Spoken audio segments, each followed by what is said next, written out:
Hello friends, welcome to our YouTube channel Agri Social Sciences by Vishal. Student, आज का जो session है इसमें हम लोग बेसिकली डिस्कस करेंगे।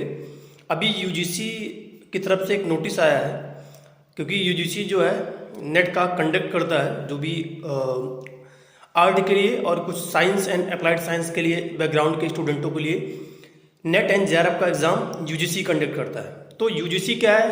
यूनिवर्सिटी ग्रांट कमीशन है, और ओवरऑल इंडिया में जो भी रूल रेगुलेशन बनते हैं हायर एजुकेशन को लेके, मीन्स जो भी हायर स्टडीज़ की यूनिवर्सिटीज़ हैं, तो उसको ही वो रेगुलेट करता है। तो उसने एक नोटिस निकाला है।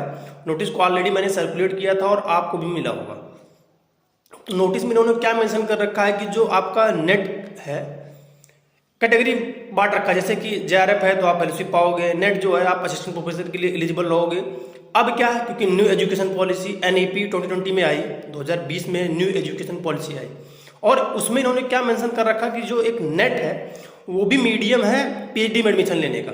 और मोस्टली आप देखेंगे जो आर्ट बैकग्राउंड में या साइंस बैकग्राउंड, विदाउट नेट का पीएचडी में एडमिशन नहीं होता। बट हमारे एग्रीकल्चर में क्या है, अभी भी विदाउट नेट का एडमिशन हो रहा है। ऐसा मैं आपको क्लियर करना चाहता हूँ। बहुत स्टूडेंट की क्यूरी थी कि क्या सर नेट के बिना एग्रीकल्चर में एडमिशन नहीं होगा? तो अभी ऐसा कोई भी अपडेट इन्होंने नहीं दे रखा। अब बस इन्होंने ये क्या बोला है कि जो आपका नेट है तो यूनिवर्सिटी जो अपना सेपरेट इंट्रेंस एग्जाम करवाती हैं, तो सेपरेट एग्जाम ना करवा के वो नेट के बेसिस पे आपको एडमिशन दे दें। इससे क्या है कि उनका समय भी बचेगा और स्टूडेंट का भी समय बचेगा, स्टूडेंट का पैसा भी बचेगा, और क्वालिटी स्टूडेंट भी उनको मिलेंगे। क्योंकि जो क्वालिटी एजुकेशन है वो 2020 न्यू एजुकेशन पॉलिसी को ध्यान में रख के बनाया गया है। उसी को ध्यान में रखा गया है कि न्यू एजुकेशन पॉलिसी से क्वालिटी एजुकेशन आएगी। तो ये जो नोटिस है इसका मेंस जो, और आप देखेंगे समरी एंड कंक्लूजन यही है कि जो इन्होंने क्या कह रखा है कि जो आपका नेट है, अगर आप क्वालिफाई हैं, यूनिवर्सिटी चाहे तो जो सेपरेट अपना एंट्रेंस एग्जाम करवाती है उस एग्जाम को ना करवा के इस नेट के बेसिस पे आपको एडमिशन दे सकते हैं पीएचडी में।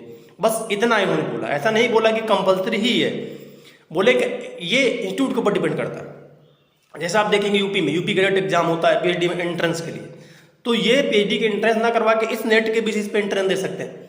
बट रिमाइंडर, ऐसा बहुत रेयर केस में इंस्टीट्यूट करेंगे, क्योंकि जो उनका रिवेन्यू इकट्ठा होता है फॉर्म डलवाने से, एंट्रेंस से, वो उनको नहीं इकट्ठा हो पाएगा जब तक इसका स्ट्रिक्टली मीन्स एक स्ट्रिक्ट जो नोटिस नहीं आएगा या कंपलसरी नहीं होगा, तब तक इंस्टीट्यूट इसको नहीं मानेंगे।